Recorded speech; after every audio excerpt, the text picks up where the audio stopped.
हनुमान जी पाखरे यह 5टी तेलर दीप जालिबा अत्यंत शुभ बोली विवेचना कराए किंतु प्रायतः लोक मैंने जापारती ना जे से हनुमान जी आगरे केउ तेलर दीप जलाइबा उचित।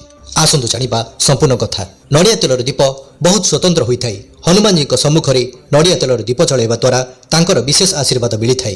नड़िया तेलर दीप जीवन सफलता एवं प्रगतिर द्वार खोली थाए एवं व्यक्ति मानसिक शांति समृद्धि एवं सुख प्राप्ति करिथाए। चमेली तेल को हनुमान जी प्रिय तेल भाव विवेचना कराए।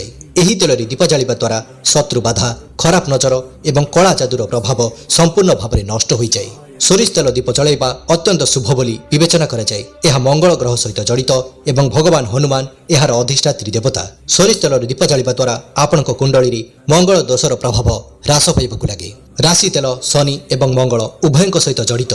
प्रभु हनुमान सम्मुख में राशि तेलर दीप जालिबा द्वारा आर्थिक दुर्दशा ऋण एवं दारिद्र्यता दूर होगाकु लगे। शुद्ध घी जलुवा दीप समस्त देवता प्रिय किंतु यह भगवान हनुमान विशेष मंगलदायक। यह प्रज्वलित करने द्वारा प्रत्येक इच्छा पूरण होता है। ताहा संतान विवाह चाकरी किंबा स्वास्थ्य होना कहीं यही उपाय करने द्वारा आपण को हनुमान जी विशेष कृपा मिलता है एवं आपण को सुख एवं समृद्धि प्राप्ति होता है। यहीपरि भिडियो पाइबापी आमर यह चैनल को सब्सक्राइब करंतु, भिडियो को लाइक करंतु एवं निज बंधु मान सहित शेयर करंतु।